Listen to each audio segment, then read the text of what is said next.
What happened next was not really a battle anymore. It was a hunting expedition. The surviving alien ships tried to escape, but Commander Morrison had planned for this too. The 50 invisible human ships split into smaller groups and started chasing the fleeing aliens. Each group had orders to follow specific alien ships and make them understand what it felt like to be hunted by an invisible predator. Captain Helen Carter commanded the U.S. Phantom Strike, and she was chasing a Zephyrian heavy cruiser called the Infinite Glory. The alien ship was running as fast as it could toward the edge of the solar system. Captain Vorthak was commanding the alien cruiser, and he was pushing his engines far beyond their safety limits.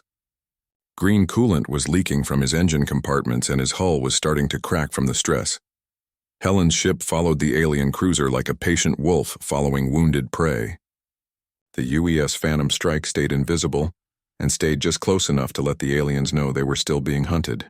Every few hours, Helen would fire a single plasma bolt that would hit the alien ship's non-critical systems. She would destroy a sensor array or knock out a communications dish. She never tried to kill the alien crew, but she made sure they knew they could be killed anytime she wanted. Dr. Kevin Murphy had designed this hunting strategy from his office on Earth. Kevin was not a soldier, but he understood how fear worked on alien minds.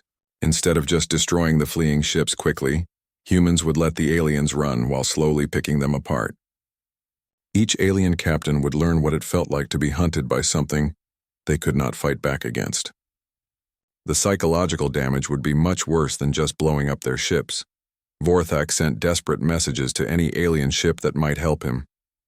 He broadcast on every frequency he could think of. He begged for reinforcements. He promised to pay any price for rescue, but no help was coming.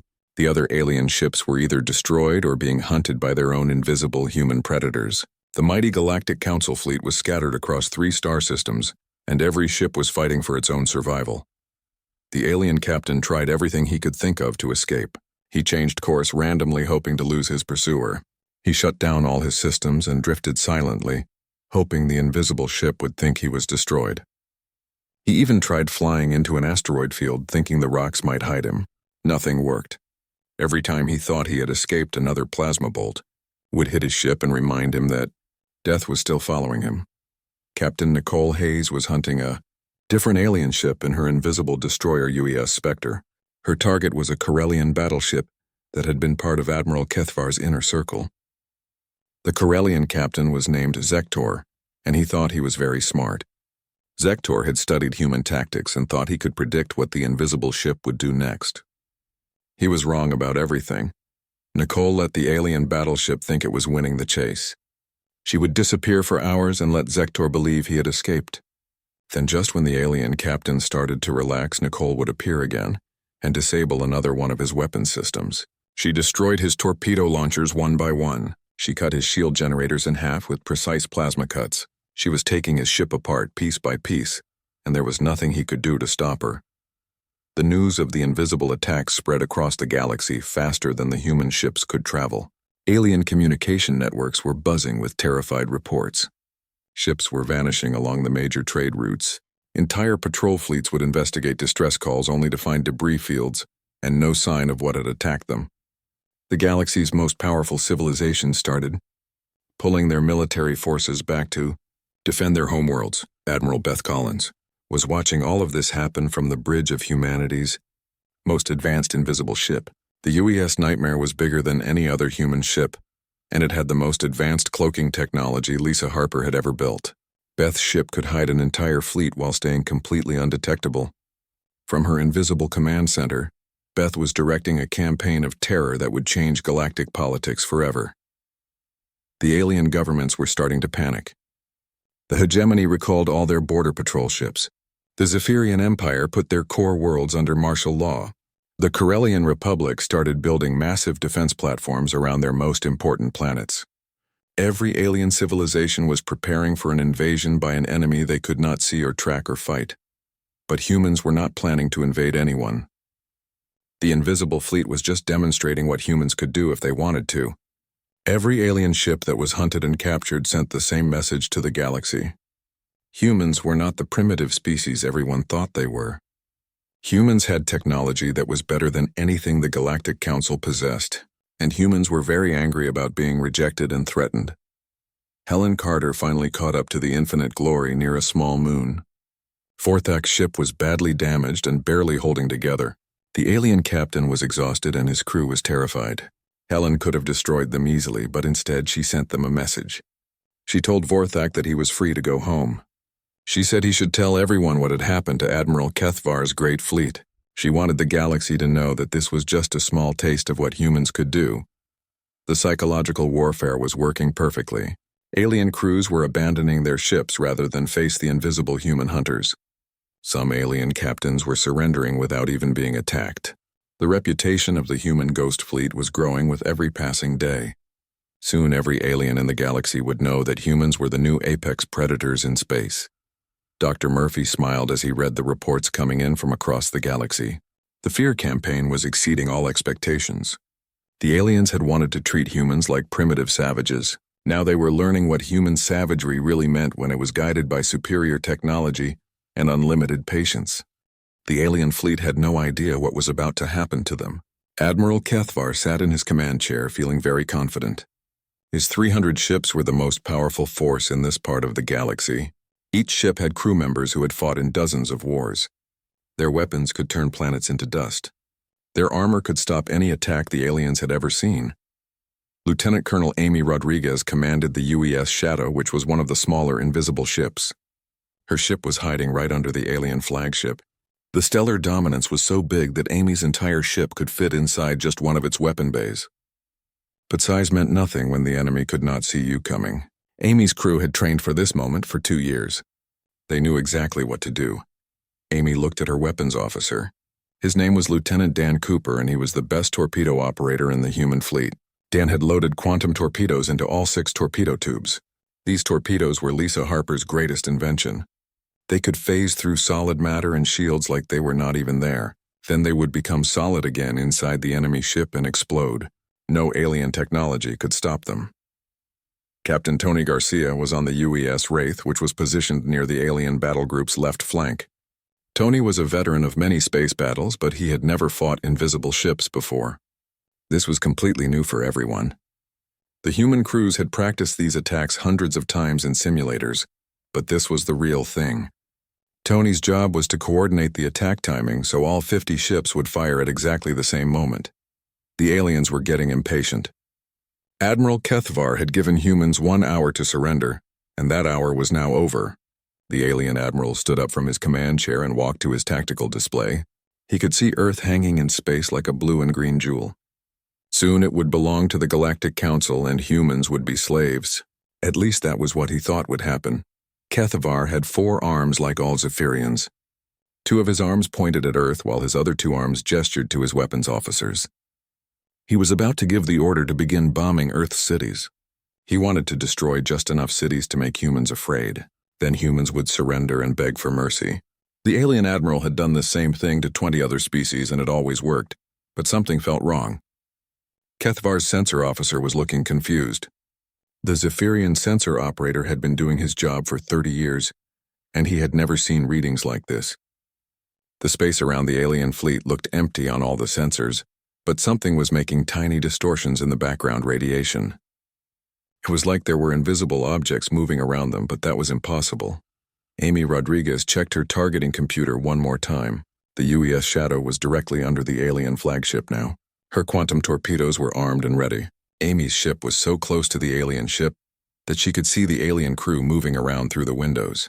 The aliens had no idea that death was floating just a few hundred meters below them.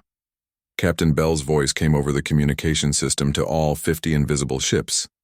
His voice was calm and steady, like he was ordering coffee instead of starting a war. Bell had been planning this attack for months and every detail had been worked out perfectly. The 50 human ships were positioned around the alien fleet like a spider web. When they attacked, the aliens would have nowhere to run. Garcia watched his tactical display as the countdown reached 0. All 50 invisible ships fired their weapons at exactly the same moment. Quantum torpedoes appeared inside alien ships without warning. The torpedoes had passed through the alien shields and armor like they were made of air. Then the torpedoes exploded inside the alien ships where their armor could not protect them. Plasma cannon beams suddenly appeared in empty space and sliced through alien hulls. The plasma was hot enough to melt through the strongest alien metals in seconds. The alien crew screamed as their ships were cut apart from the inside. Emergency alarms started ringing on every alien ship, but there was nothing they could do. They were being attacked by an enemy they could not see. Amy's torpedoes hit the stellar dominance in 3 different places. The explosions ripped through the alien flagship's reactor core and main weapon systems. The huge ship shook like it was in an earthquake. Lights went out all over the ship as power systems failed. Admiral Kethfar was thrown to the floor as his command bridge filled with smoke and sparks. In 30 seconds, half of the alien fleet was either destroyed or badly damaged. Ships that had been proud warships moments before were now burning wrecks drifting through space. The aliens who survived the first attack were in complete panic. Their sensors still showed empty space around them, but their ships were being destroyed by invisible enemies. The Zephyrian admiral got back to his feet and screamed orders at his crew. He demanded to know where the attacks were coming from. His sensor officers told him their instruments detected nothing. His weapons officers had no targets to shoot at. His shield operators could not defend against enemies they could not see. Kethavar had fought in 100 battles, but this was like nothing he had ever experienced. Captain Garcia smiled as he watched the alien fleet burning. The invisible human ships moved through the wreckage like deadly ghosts. Some aliens tried to retreat, but the human ships followed them. Some aliens tried to call for help, but no help was coming. The Galactic Council's mighty enforcement fleet was being destroyed by 50 ships they could not even see. The first lesson was complete. The galaxy was about to learn that humans were not the primitive species they thought they were. Commander Jake Morrison stood on the bridge of his ship and looked at the empty space around him. His ship was there, but nobody could see it. The UES Phantom was the first human ship that could turn invisible. Jake had been working on this project for 3 years now. 3 long years since the big aliens in space had said no to humans joining their club. The Galactic Council was what they called themselves. They had ships bigger than cities and weapons that could blow up planets. When humans first met them 5 years ago, everyone thought it would be great. Humans could learn from them and join the galaxy. But the aliens looked at humans and said they were too violent. They said humans were not smart enough. They said humans should stay on Earth and never come to space again. That made humans very angry.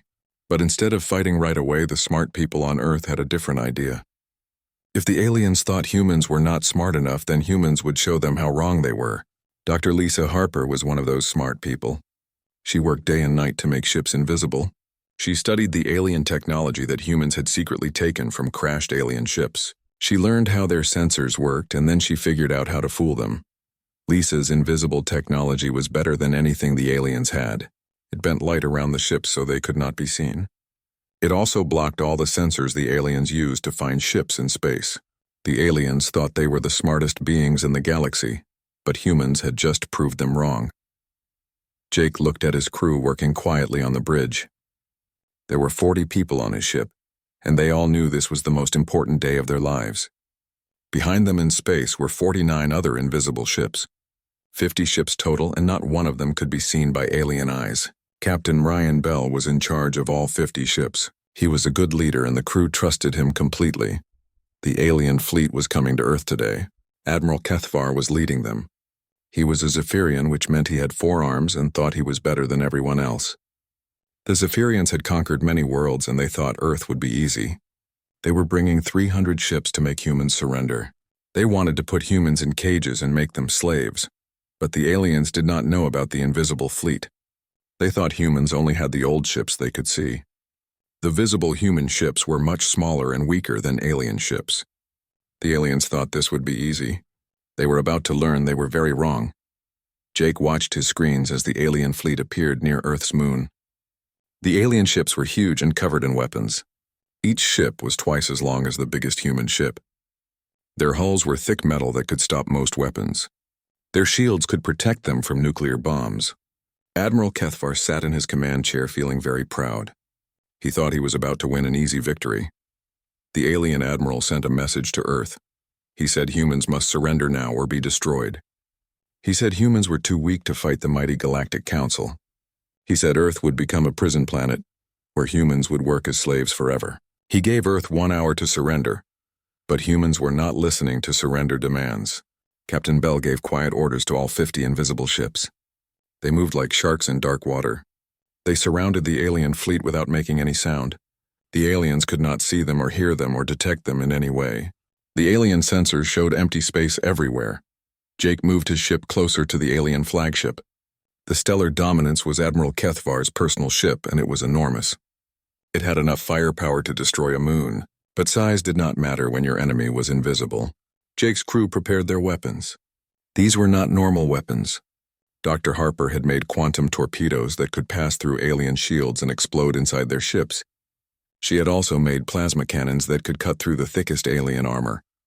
Lisa Harper watched from the UES Ghost, which was another invisible ship. She was not a soldier, but she wanted to see her technology in action. Her quantum stealth system was working perfectly. 50 large warships were hiding in plain sight, and the aliens had no idea they were there. This was the moment that would change everything. This was when humans would stop being the weak species that everyone picked on. The hour was almost up. Admiral Kethvar was getting ready to attack Earth. His gunners were charging their weapons. His shield operators were preparing for battle. The alien crews were excited because they thought this would be easy. They had fought many species before and always won. They thought humans would be the easiest victory of all. Captain Bell looked at the time. 59 minutes had passed. The aliens had given Earth 1 hour, and that hour was now over. It was time to show the galaxy what humans could really do. It was time to teach the aliens that underestimating humans was the biggest mistake they could make. Bell opened communication to all 50 ships and said the words that would start the war. Attack. The Galactic Council met in emergency session on the neutral world of Nexus Prime. The Great Assembly Hall had not seen this much panic in over 200 years. Representatives from 47 different alien species gathered around the massive circular table. Each species was demanding answers about the mysterious attacks that were destroying their fleets across the galaxy. The Zephyrians, who had once been the galaxy's most feared military power, were now cowering behind their defensive lines. Senator Veltar of the Hegemony stood at the speaker's podium with his 3 legs shaking in fear. His orange skin had turned pale yellow, which meant he was terrified. Veltar described how 20 of his patrol ships had been found drifting in space with their weapons destroyed but their crews still alive. The attacking force had shown such precise control that they could disable ships without killing anyone. This level of technology scared the alien leaders more than anything else.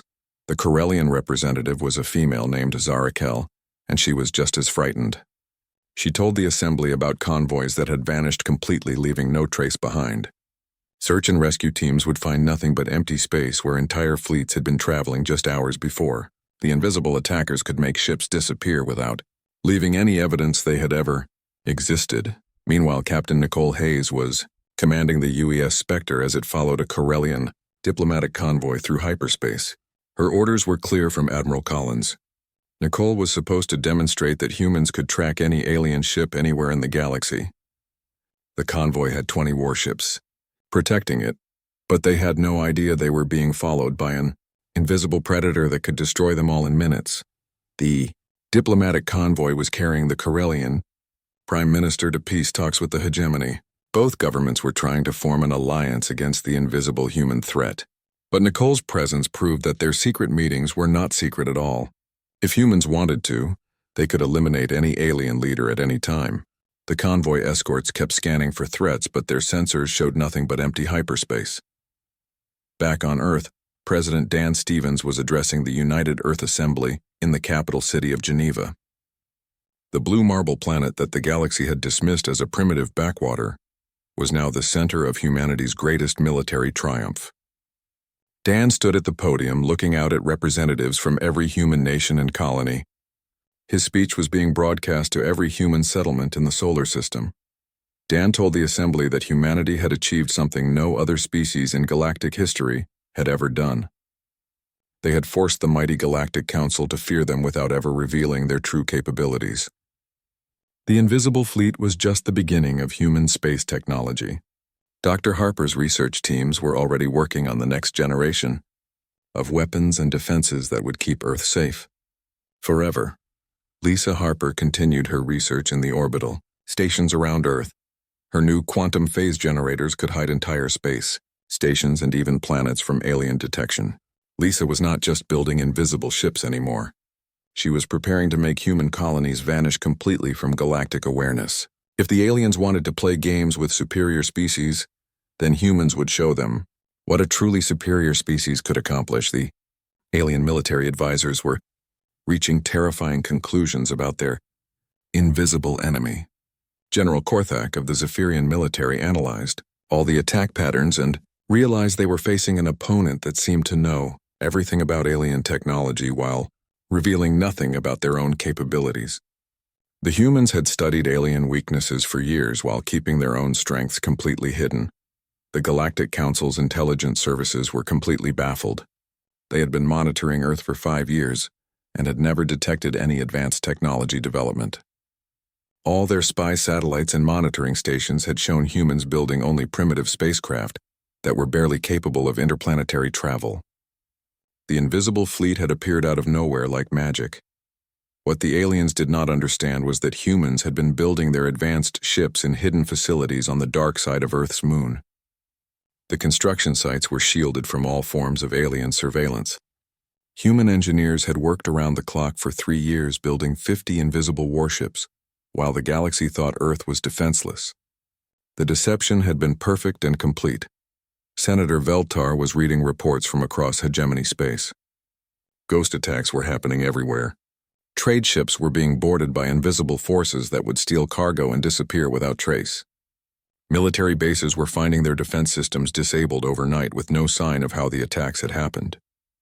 Some alien crews were reporting that they could hear human voices in the corridors of their ships, but could never see who was talking. The psychological warfare was working exactly as Dr. Murphy had planned. Alien crews were becoming afraid to go on patrol missions. Some military units were refusing orders to investigate distress calls because they were afraid of encountering the invisible human ships. The galaxy's military forces were paralyzed by fear of an enemy they could not fight. Admiral Collins watched the galactic response from her invisible command ship. The UES Nightmare was monitoring alien communication networks across dozens of star systems. Beth could read every message the aliens sent to each other. She knew about their defensive plans before their own commanders did. The invisible human fleet had become the galaxy's ultimate intelligence gathering system. The Galactic Council session was turning into chaos. Representatives were shouting at each other in dozens of different alien languages. Some species wanted to negotiate with the invisible attackers. Others wanted to launch a massive military campaign to find and destroy the human homeworld. But nobody had any idea how to fight an enemy they could not see or track or predict. For the first time in galactic history, the council members felt like prey instead of predators. They were learning what it meant to be the hunted species instead of the hunters. The invisible human fleet had turned the galaxy's power structure upside down, and nobody knew how to turn it back. The session ended with no decisions made and no solutions found. The aliens went back to their homeworlds to wait for the next invisible attack. They knew it was coming, but they had no way to prepare for it. The war that was never officially declared ended when the Galactic Council sent a single message to Earth. The message was only 3 words long, but those 3 words changed everything. The message said, "Terms requested immediately." It was the first time in galactic history that the mighty council had asked for peace talks with a species they had previously rejected for membership. Ambassador Carol Fisher led humanity's delegation to the peace talks on Nexus Prime. Carol arrived in a small transport ship that appeared out of nowhere, right in front of the council chambers. The psychological impact was immediate and exactly what Admiral Collins had planned. If humans could appear invisible in the heart of galactic civilization, then nowhere in the galaxy was safe from their reach. The alien representatives waiting for Carol were nervous and frightened. These were the same beings who had rejected humanity 5 years ago. They had called humans primitive warmongers who were not fit for civilized space. Now they were practically begging those same humans to stop the invisible attacks that were paralyzing galactic commerce and military operations. Carol walked into the great assembly hall wearing a simple black uniform with no decorations or rank insignia. She was a small woman compared to most of the alien representatives, but everyone in the room knew she represented the most dangerous military force in the galaxy. The aliens who had once looked down on humans now looked up at Carol with fear and respect. The negotiations lasted 3 days, but the outcome was never in doubt. Humanity received everything they had originally asked for, plus much more. Full council membership was just the beginning. Humans got permanent seats on all major committees. They received exclusive territorial rights to 100 star systems of their choice. Most importantly, they got recognition as the galaxy's new dominant military power. Admiral Collins maintained the Invisible Fleet at full readiness during the entire negotiation process. The 50 stealth ships continued their patrols throughout galactic space. Every few hours, an alien ship would report a brief sensor contact that vanished immediately. The message was clear to everyone. Human ships were everywhere watching everything, and the aliens could not do anything about it. The peace treaty was signed in a ceremony that was broadcast across the galaxy. Carol Fisher sat at the great table surrounded by representatives from 47 alien species. Each alien leader signed their name to a document that officially recognized humanity as an equal member of galactic civilization. But everyone knew humans were much more than equal now. They were the apex predators. President Stevens celebrated the treaty signing with a speech from the White House. He told the people of Earth that humanity had achieved something unprecedented in their history. They had gone from a rejected and threatened species to the galaxy's most respected power in less than 4 years. The Invisible Fleet had proven that human ingenuity and determination could overcome any obstacle. Dr. Harper was already working on the next generation of stealth technology. Her research teams had developed quantum phase generators that could hide entire planets from detection. Human colonies could now vanish completely from alien awareness if they needed to. The galaxy thought they had seen the full extent of human technology, but they had only seen the beginning. Captain Bell retired from active duty, but remained as an advisor to the Stealth Fleet program. His 50 invisible ships had become the foundation of humanity's new galactic empire. The ships that had once been humanity's desperate last hope were now the guardians of human space. Future generations of humans would grow up knowing they were protected by invisible guardians that no enemy could detect or defeat. Jake Morrison was promoted to Fleet Admiral and given command of the entire Stealth Division. The Invisible Fleet grew from 50 ships to over 200 as human shipyards worked around the clock. Each new ship was more advanced than the last. Human engineers had learned to improve their technology by studying captured alien equipment and pushing human engineering beyond all previous limits. The galaxy learned to live with their new reality. Human ships patrolled every major trade route, watching for threats to galactic peace. Pirates and raiders found their ships disabled by invisible attackers who appeared without warning. Aggressive alien governments discovered that their military plans were known to humans before they were even finalized. The Invisible Fleet had become the galaxy's police force. Years passed, and young alien cadets learned about human military doctrine in their academies. They studied the Battle of Sol, where 50 invisible human ships had destroyed the galaxy's most powerful fleet in 30 minutes. They learned about the Great Hunt, where human ships had chased fleeing aliens across dozens of star systems. They learned that the most dangerous enemy was the one you never saw coming. Children on alien worlds grew up hearing stories about the human ghost fleet. Parents would tell them that invisible human ships were watching from the darkness of space, ready to protect good beings and punish evil ones. The humans had become the monsters in alien nightmares, but they were monsters that fought for justice and peace. Admiral Morrison looked out at the stars from his command deck on the UES Phantom. 200 invisible ships were scattered across the galaxy, maintaining the peace through the simple threat of their existence. Humans had achieved something unique in galactic history. They had become the species that everyone else feared, but they had used that fear to create the most peaceful era the galaxy had ever known. The alien governments that had once threatened to enslave humanity now competed to offer humans the best trade deals and military cooperation agreements. The Galactic Council that had rejected human membership now asked for human advice on every major decision. The species that aliens had called primitive, warmongers, had become the galaxy's peacekeepers and protectors. Carol Fisher established the first human embassy on Nexus Prime in a building that had previously housed the Council's military planning division. The symbolism was intentional and powerful. Where aliens had once planned wars against primitive species, humans now worked to maintain galactic peace and prosperity. The galaxy would never again dismiss any species as too primitive to matter. The Invisible Fleet continued its eternal patrol through the darkness between stars. Human crews maintained their silent vigil, knowing they were the guardians of a new galactic order. They had turned invisibility into the ultimate weapon, and that weapon had brought peace to a galaxy that had known only war and conquest. The shadows of space now belonged to humanity, and humanity used them wisely.